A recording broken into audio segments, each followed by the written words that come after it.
Today we're making a 5-ingredient variation of the chicken patty. This is a quinoa variation that's going to supply you with carbs, protein, and fat. Let's start this video out with a clip of Cookie Monster in a teapot. Okay, we're good. Carry on. What you're looking at is ingredient number 1, lean ground chicken. I'm not using regular white chicken breast because we're actually going to make patties and you have to mold the patties in your hands. Chicken breast doesn't really work that well for that. So lean ground chicken is a bit fattier than chicken breast, but there's nothing wrong with that. Following up the ground chicken, we have quinoa. Quinoa is a superfood. It contains essential amino acids.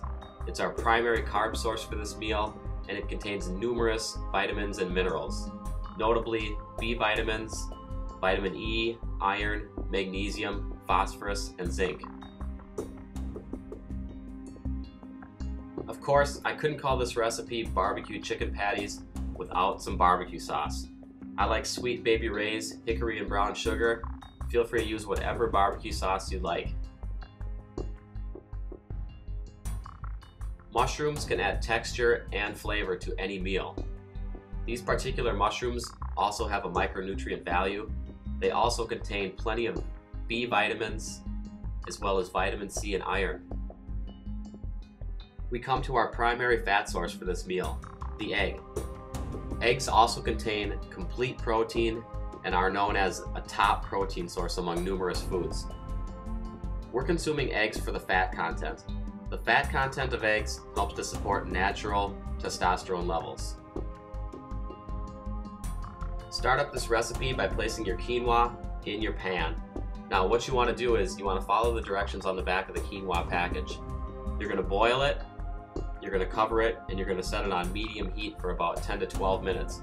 By that time the quinoa is nice and soft, it's cooked, and it's ready to go. Now that your quinoa is prepped, you can place all the ingredients into your mixing bowl. Place your ground chicken, your whole eggs, your diced mushrooms, and your quinoa into your mixing bowl. At this time you can add barbecue sauce or you can save it as a dipping sauce at the end of this recipe. Mix up all your ingredients thoroughly, use your hands, get a little bit dirty with it. Create your patties and toss them onto your griddle or a frying pan on a stovetop will work. I used about 250 degrees, which should be around medium setting on a stovetop. After you've cooked your patties on your griddle or the stovetop for a few minutes, you'll be able to see that they're cooked about halfway through. What you want to do at that point is just give them a quick flip and let them cook for a few more minutes. You can see how well these are cooked just by looking at the side profile of them. Make sure that they're cooked thoroughly, as it's important with any chicken product.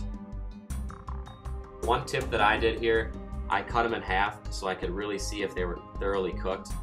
It made a big difference. It allowed me to make sure that they were cooked well, so I avoided getting sick from any raw chicken. So what we have here is Cookie Monster presenting us with our meal. We have chicken patties made with quinoa, mushrooms, barbecue sauce, and whole egg. We have a sprig of kale just to add a little bit of flash and flair, along with some more micronutrients. And we have our barbecue sauce on the plate for dipping.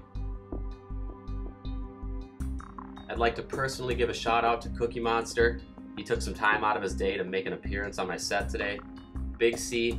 I know that C is usually for cookie, but in this case I gotta tell you, C is for chicken. And if you think you're gonna do anything about that, then get off my set. Now bounce your little blue butt out of here.